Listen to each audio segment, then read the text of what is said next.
All right, hello and welcome to Hopeful Hump Day. I am so excited about today's episode.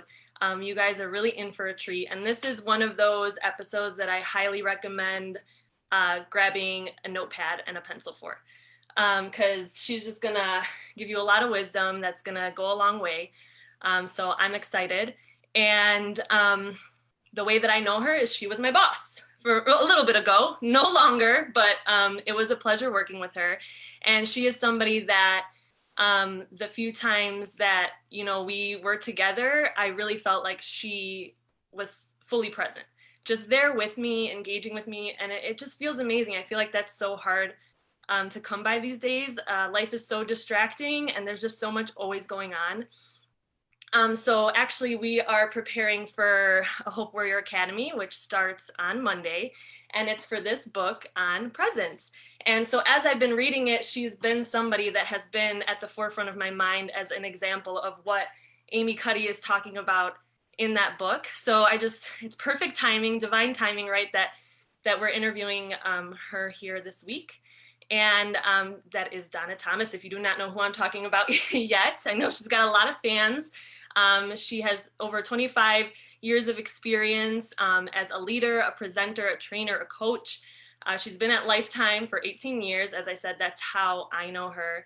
And a little bit ago, she felt called to go back to school, and now she has her Master's of Science in Psychology and is starting on a whole new exciting journey as a life coach, but I will certainly let her tell you all about that. But let me just add you guys to my screen here, and welcome, Donna. You can unmute yourself, and thank you so much for being here. Hi, oh my gosh, thank you so much. Can you hear me? Yes. Can you hear me now? Really excited to be here today. Thank you for being so generous for your invitation. And I love this subject matter, so I can't wait to dig in a little bit more. It's good stuff. Awesome. And we are so excited to have you. I mean, I met Donna, I met you also through Lifetimes. And I just always remember anytime I would see you there, whether it was taking a class, whether it was just passing you in the hall, you just have such a very effervescent, positive aura and light. And I always really appreciated that. So it's fun to have you on here today. And I'm anxious to hear more about your story. So as Lydia mentioned, the book that we're reading, and actually this is the one we're basing our upcoming academy on, the author talks a lot about owning your story. So owning and believing, who you are, your values, beliefs, the things that you are make you as a person. And that this helps you to become more present in your daily interactions and life, etc. So, when I think about that, I'm like, well, that's great. And it's easier to do maybe when my life is going as planned, like my story is planning out and, happening the way I want it to, and things are good. But obviously when things don't pan out necessarily the way we hope and doesn't necessarily go the way that we feel we would want it to go, makes it a little harder. So I'm just curious, when you think about that and you look back on your life and your story, what does that mean to you? And was there a time where you felt like it really wasn't going as planned? And then how did you kind of manage through that? How did you still own your story through that? Great question. And I can think of so many different times when things weren't going well. I don't know if anybody else, you're like, I can think of this pocket and this pocket. If I look at the most recent past, on paper, I've been in the fitness industry for a while, a long time, actually. I'm considered one of the OGs, which is awesome. And I would have put my identity on that probably close to 100%, which is really sad in that, I'm a mom and a wife, and there's a whole lot of other really important roles that I cherish. And yet that's where I seem to put a lot of my identity, and even more so that not only a fitness professional, but that one that I believe my mindset was, I'm like a machine. Like I can do these really hard things over and over and over again. And I identified with that. And let's face it, these are bodies. These are bodies that have limitations. We have genetics that have been given to us. Thank you very much, Mom and Dad and everybody else. And this contributes to our story. So I had been having however you define success in the fitness industry, but feeling really good about being with people and living these healthier lives, using fitness as part of the route to get there. And I actually was I was gonna say poster child. I don't think that's the right phrase though. I was the part author of one of the most challenging formats that we offer at Lifetime. Now it's called Extreme, but it used to be Total Conditioning Extreme. It's a HIIT class. It's a high intensity interval class. And I didn't write it, but I had a chance to make one of the revisions to it that brought it to life, and then had a chance to go do all these trainings across the country. So I'm this person that is like you thought TCX or, Total Conditioning Extreme, it was Donna. So here I was, this person doing all these really hard things. And I really lived this pretty charmed physical life of being able to do that, as a former gymnast and feeling pretty healthy. And even as I'm getting into my 40s and early 50s, that feeling pretty good, still considering myself almost like I'm indestructible, which is a ridiculous thought. So I do appreciate when life intervenes and says, excuse me, that's really fantasy thinking that is not truth. And basically within 4 years, I had 3 big surgeries. Like I had no injuries, hardly at all, like no muscle pulls or like really weird, right? So here I'm living this kind of odd life. And then my hip started hurting. And so hit the flash forward button on that, and I have arthritis. So that's a genetic condition. It's autoimmune, like osteoarthritis, that now starts invading. For me, it's the bigger joints.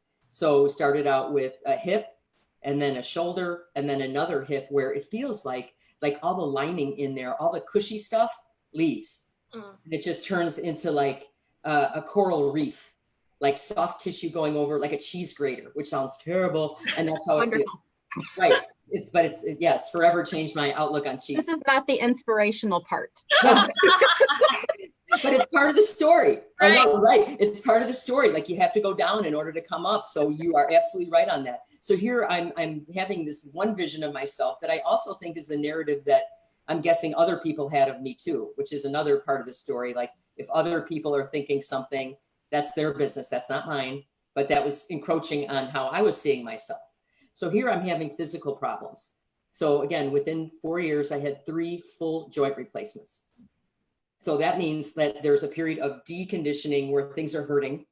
And you're really, and anybody, if you're listening, think about it. If you've ever had an injury and you're not at 100%, it can make you crabby, can make you irritable, impatient. I felt as though my body was betraying me. And yet it was doing what it does because the DNA was playing the hand out.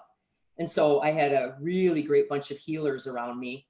Went to see some doctors that are like, that they work on professional athletes. I'm like, I'm a professional athlete, in my head. I'm not pitching for a professional baseball team, but I still, consider myself that. So I was able to have these surgeries outpatient, do physical therapy like it's my second job, and then come back and resume my life. So that was the kind of the cool part. I did that for my first hip. About a year later, my shoulder started hurting. And you guys think about your shoulders. They are the most flexible joint in your body. And they have so much range of motion. And there's just so many things that they can do that when they are not feeling well, it affects everything. Mm-hmm. So the decision to get a full shoulder replacement, even talking to people, they'd be like, oh, that sounds terrible. And you're like, well, living in pain sounds terrible too. And that's where I really felt that I learned my biggest lesson is during my shoulder surgery, because that's not like you do outpatient and then, which is still pretty miraculous, right? But you have to sleep in a lazy boy for at least 6 to 8 weeks because you need some like borders around you. Yeah. You can't roll around in bed. Like this thing is really tender and things, it's way more invasive. It's a big deal. So during that time, I'm sleeping in a Barca lounger. It's like having a newborn where your days and your nights are flipped. So you're like, I don't even know what day it is or what time it is. And like 3 o'clock in the morning, I'd be up and I'd be thinking, I'm interested in doing something different. And that's when I started Googling schools. And what I love to do is coach and learn about people and behaviors and groups and leadership. And I'm like, what is that? Turns out it's a thing. Like who knew? I didn't know. I really didn't know. It's called industrial and organizational psychology. And I thought, it's a thing. Like I would love to go to school. That would be awesome. But then I'm like, I already have, you know, one kid still in college. We already put 2 kids through college. Like it's not the right time. It's not the right time. I'll wait. Anybody ever said that? You're like, I'll just wait. Wait until what? Everybody else is all taken care of. And what? So I had this thing in the back of my head brewing.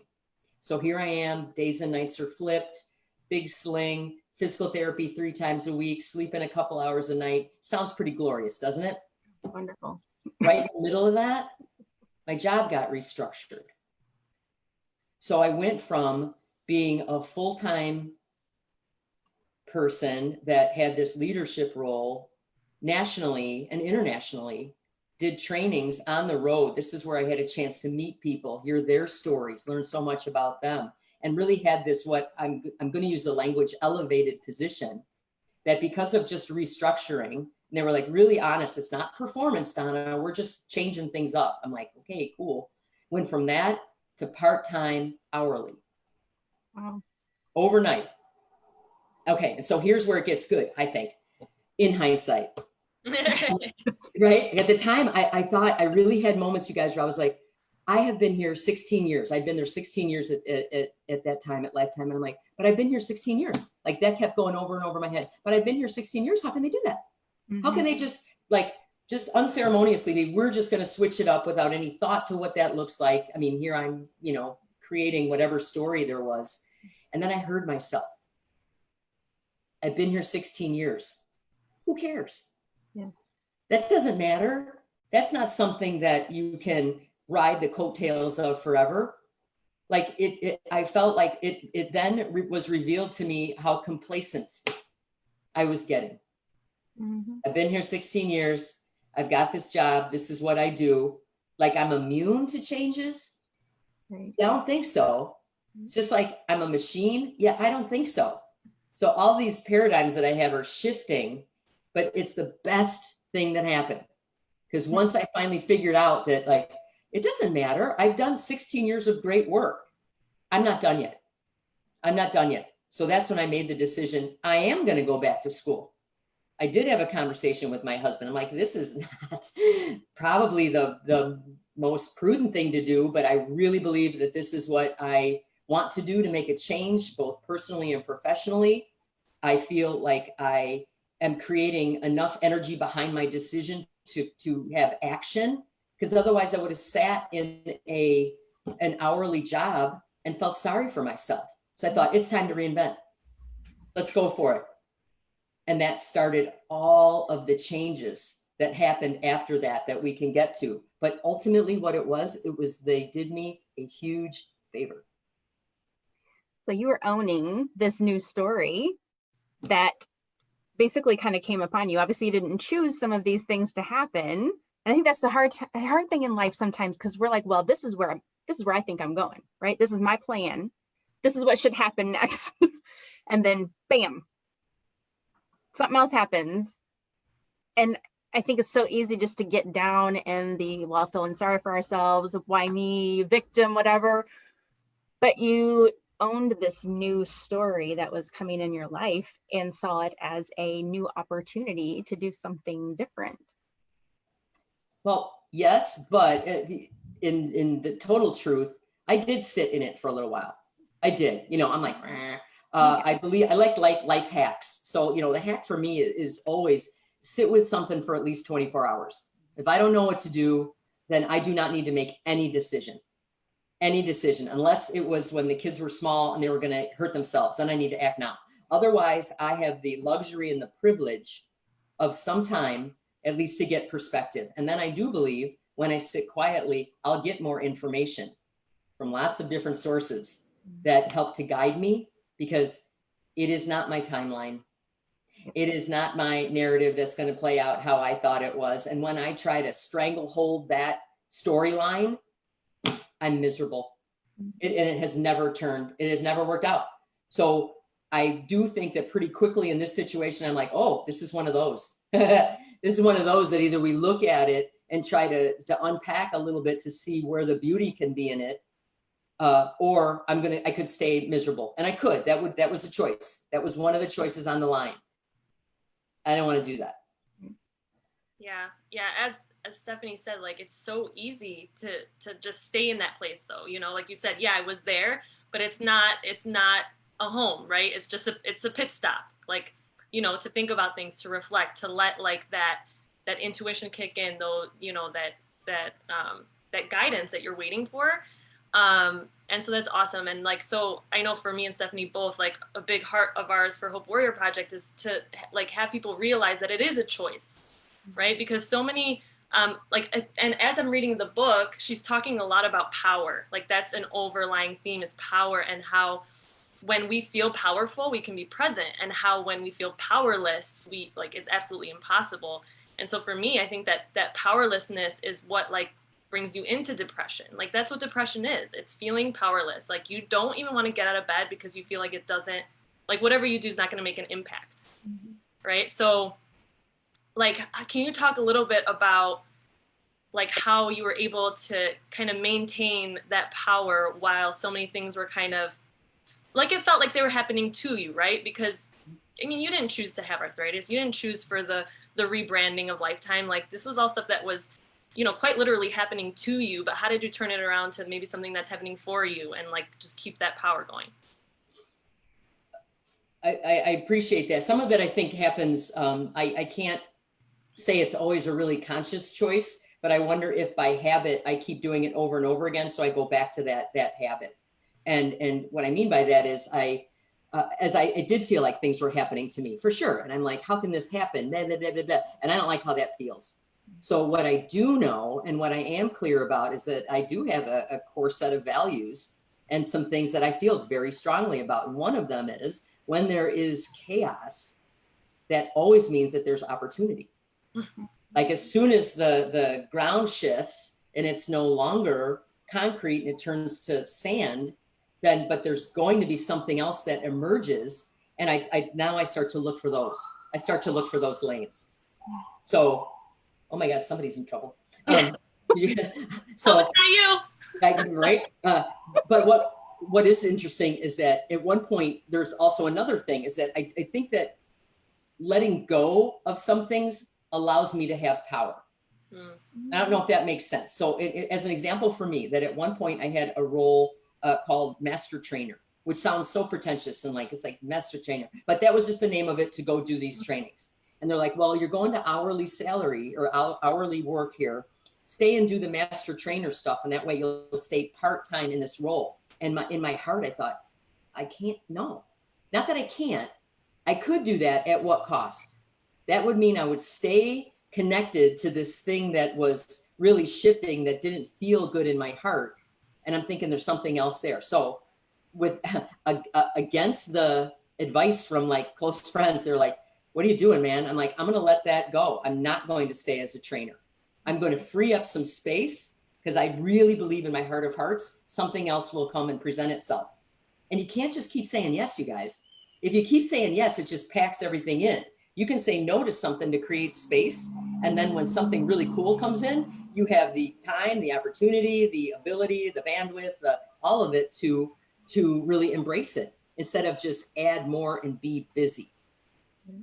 So letting some things go, which I did. And then it's so weird. I let that go and I didn't have a plan. And all of a sudden, this other role of being a talent scout came in my orbit. I was like, where did that come from? And then I wound up getting that. Yeah. So it's I think the takeaway there is, don't just add more. Do not be afraid to let stuff go, because I do think that I'll ask it in a question. Do you guys sometimes, because I know I do, I can identify with what I do and how people see me, and that's where I live in. Mm-hmm.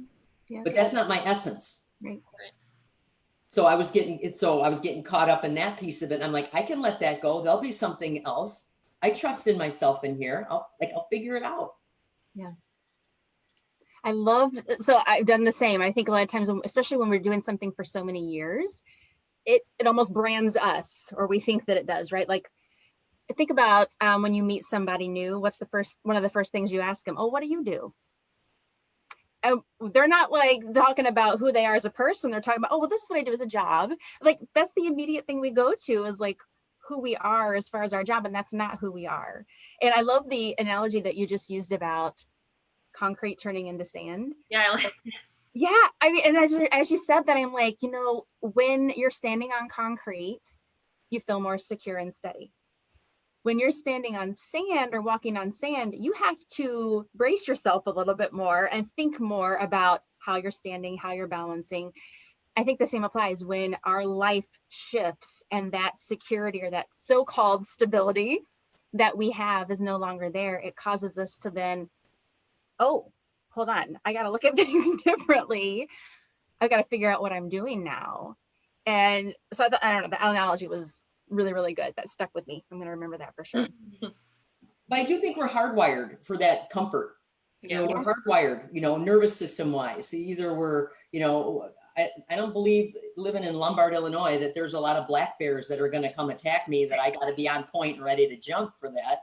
So I don't need to have that level of heightenedness that I need to crave coming to this comfort. So when I get a sense of that, like I feel like I'm in a bowling lane and there's bumpers on either side. So when I start getting too close to either one of the edges, I start to organically feel like this doesn't feel right. Mm-hmm. And so I would consider that a nudge. Yeah. Like there's a nudge. Okay, that didn't feel right. What can we do there? Or just sit and think about it or listen to it a little bit more. Because I do think this inner wisdom comes out. Mm-hmm. Not when I'm talking though. It comes when I'm quiet and I just am open to it. Being present with yourself. We talk about being present, so present with others, but we always also have to be present with ourselves and think about that. You talked about when you had, your job was changing and you decided to let go of this master trainer and your friends were like, hey, what are you doing? Okay, so let's talk about, the other people's opinions or feedback. And I know the other night you had done a video on your page talking about, the 5 things you've learned at your time on Lifetime. And one of the things was about feedback. So feedback can be a great thing. It can also be a really scary thing. It can also cause us to maybe be a little bit nervous about who we are. So as you have received feedback throughout your life, how did you discern between what was really the feedback that you needed to take in versus the feedback of other people's opinions that you didn't really need to pay attention to? Yeah. So I love how you keep learning lessons over and over again. Do you guys find that? Yeah, everything kind of comes back around. You're going to learn another layer of it. When I started having these physical issues, I did get a lot of pity. Like people were like, oh, we're so sorry for you. And I'm like, don't pity me. Like I'm working through it and I'll get to this other side. And there's lots of ways to show up in your life.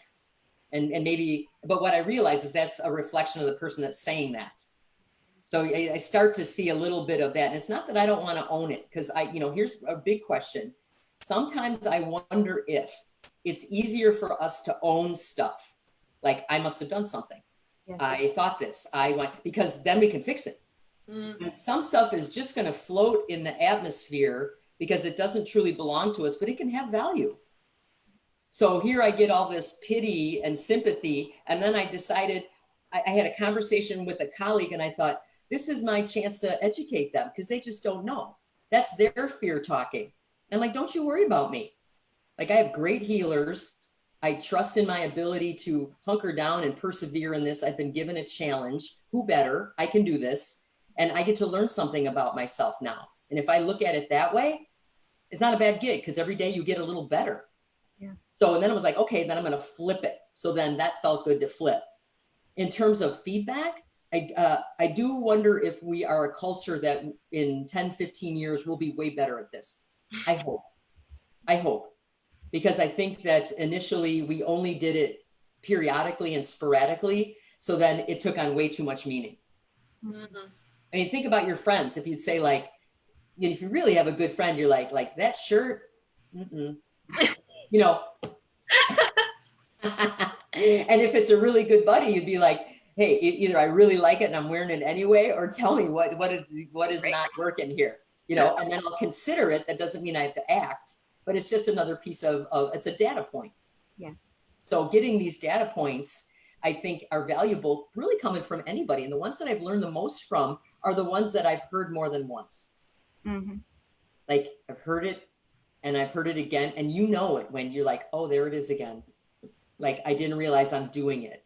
And so I even when you're self-actualized, you're living this life of being thoughtful, there's a side of us, I believe, I know I have it, that I just don't see. Yeah. And I can't access it. So I will rely on the greater good to help me understand it, regardless of their delivery of it. Like I could be butthurt for a half a second, but if I think about it and I'm like, there's something to it. Again, 24-hour rule, let it marinate. And then when the sting falls away and the concept is there, then I tend to look at it and go, that is probably the kindest thing anybody's ever said to me, because that will really help me to change. Yeah. Totally. I know I struggle with like asking for feedback because I just feel like I'm making myself vulnerable to like, to negative feedback. And like I've read it in books, like, oh, are you asking people to critique stuff that you know are going to tell you like, oh yeah, it's great. Like, you have those people in your life that are just going to tell you it's great no matter what, because they like want to encourage you and cheer you on. But then there's like those people that will be honest with you.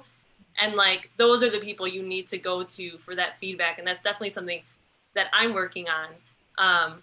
But yeah, like you said, just sitting with it and seeing how it feels over time and not getting so defensive. And I think another thing is, if we just, like we're talking about, knowing your story and owning your story, the more we can understand who we truly are, the better we'll be about navigating feedback, because we'll know like if that aligns with our values or not. If somebody comes at us for something that is really important to us, it might be something worth looking at. But if it's something that you just know is completely out there and is not even in your lane, then you can kind of just let it, roll off your shoulders. So what's next? Donna, thank you so much for everything that you've talked with us about today. But we are interested in, kind of what's next for you. How can we get more of this insight and like continue to work with you? Or oh, thanks. Yeah, it feels like a beginning. It does. It really does. It's dawning on me more and more through all of this, the twists and turns of life. And again, through the chaos, there's going to be opportunity. And really what I'm seeing now is that, I've been in the fitness lane for so long. It's always going to be a part of me. I consider myself an athlete. I will forever. I hope to someday be 90 and doing, balloon volleyball. I just, whatever level it's at, I want to be able to engage in what I want to engage. But that doesn't mean overall wellness. So when I really look at all of these things, we talked about, how it's easy to get your feelings hurt on feedback, how it's difficult to stay present, how we talk to ourselves, our narrative, our story. To me, that's overall wellness. And there's lots of different pockets of that, whether it's health, nutrition, spirituality, your environment, your social connections. Are you stimulated intellectually? Like when all of those factors have at least something happening in there that you feel good about, that's overall wellness. I'm interested in that. So I did make the decision to walk away from another full-time job, and this one was on me. But still, you have to own it, whether it's happening to you or not. You either own it or you don't. And in this case, I really feel called to, I feel like I've been a life coach for a long time. And that doesn't mean I have the answers. That means that I'm a little further down the path and I can provide a perspective.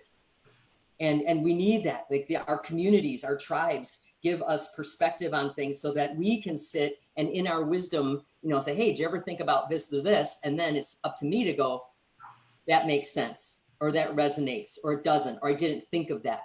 So I decided, I had a really recent death in the family. I lost my sister.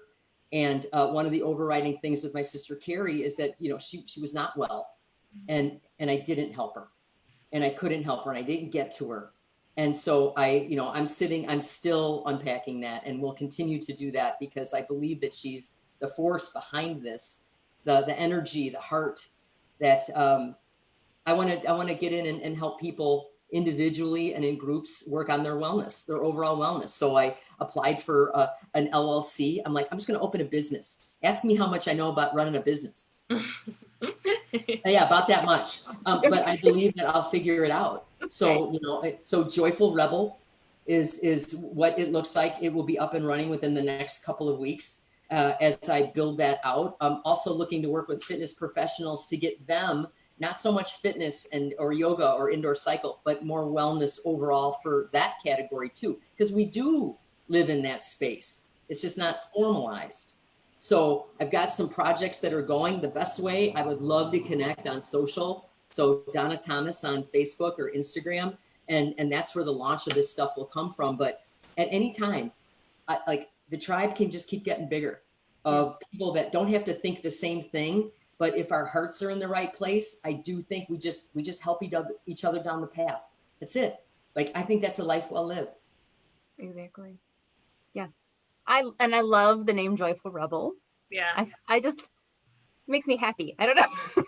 Well, there's something about it. It's not just all angels and unicorns. I mean, Right. even with the, Hope Warriors, when you guys have the arrows, like I've got my arrows too. And there's going to be an arrow on my logo for Joyful Rebel. Like you do need to pull back. That's the owning your story, being in the trenches, having your challenges so that you can use your skills and your mettle to figure things out, because that's what you share and you can give to the next person. Besides yourself. I mean, clearly you're doing it for yourself, but you also get a chance to refine those skills, discover them, and then share them. Yes. And then we help each other. Exactly. And Well, I love the name Rebel too, because I feel like to think in this way, it is kind of rebellious, right? Because like just the norm is kind of like being complacent and just following what, like what's expected of you and looking to society for like how to conform and all that. So I know like for myself personally, like when I started to really do this internal work, I felt so different and I felt like I was going against the grain, and it can be scary because people are like, what are you doing? Like, why? Like, just be happy. Just go to work. Just raise your kids. Like, just. Right? Exactly. Just get in line. Just do your thing. But Lydia, like you knew you had more bandwidth. You had more runway. You're like, there's something more. And that yearning isn't a dissatisfaction with life. I don't think so. I think it's I'm aware that there's more and I want to use the capacity that I've been given. Am I assessing that right? Absolutely. Yeah. But that can be lonely. Yeah. And it's funny because at the same time, it's like, well, just do this, but yet be yourself. So there's going to be, I think of it like running a relay race, and we hand the baton off to the next person. And there's going to be challenges, but there's ownership. Like there's going to be stuff that you have to figure out. In Western culture, we want people to just tell us what to do. It's not going to happen. I mean, that's not what, if you're, we're Homo sapiens sapiens. We're thinking people and we know we think. Yeah. So let's use that and expand it and then share it. Yes. I think that's where like the rebel, you got to have that rebel piece to like buck up against it. The warrior, you got to fight, but you're doing it with hope and you're doing it with joy. So yeah, this is so great. I think we could go on all day. There's like just so much great stuff here, but I know we have to draw it to a close. But we always ask our wonderful podcast guests if they would give us and our community the daily insight and mindfulness question. So I'm going to turn that over to you to share with our community. Okay, I'm not trying to think when we talked about this, Lydia. So the question would be, if you get little nudges from the universe, like when you're like, oh, wait, what was that? What do you do with them? That's it. So like even take the next 24 hours. If you get a nudge or you get a sign somewhere where you're like, oh, that's kind of cool. And then is it like disregarded, or you're like, okay, now I'm looking for patterns. Like, if you start seeing those nudges, something tells me that you're on the right track. Something's happening, or that it's nudging you, like the bowling alley analogy. It's getting you right back in the middle because you're going too far off. Right. So what do you do with the nudges? And again, I do think the universe gives us these signs. They're all over the place. I mean, if you even think for 10 seconds, can you come up with a billboard that you've seen, or a number, or somebody texting you out of randomness, and the larger energetic thing? I don't know if that's too squishy, but there's things that are, if we pay attention, that we are connected. We're not doing this alone, but we are, I believe, called to find how we can bring our best self out for ourselves, for those we love, and the greater good. Yeah. All right. Well, one last announcement. We are starting our next academy on Monday. And like I said, around this book Presence, which is really awesome. It's really, really helped me a lot to understand the whole, I mean, I guess science behind it, but it's like you understand the science to then just let it go and be, right? It's like that balance of like learning and then letting it go so that you could just live it out. So, and I'm so excited to just talk about it in community with people because, you know, like we all said, like we said in this interview, we all have our blind spots. So like Stephanie and I, yes, we share the content, but we're just as eager to learn from the people in the group on like what their experiences have been and what your insights are. So actually, if you sign up, register by the end of, let's say tomorrow, so you have the rest of today and then all day tomorrow, which is Thursday, you will get a free t-shirt. Yay! So either the blue or the black and white, intentional, mindful, hopeful, grateful, Hope Warrior t-shirt. And we have limited sizes and quantities, so make sure you do that as soon as possible to hopefully get your size or the size of somebody that you know will love it. And yeah, that's all we have. Donna, thank you so much for joining us. And Thanks for having me. yeah, and if anybody else has hope that they know that they can share, we'd love to have you as a guest. So reach out and maybe we can get you on here. So see you guys next week. All right. Bye, everybody. Bye.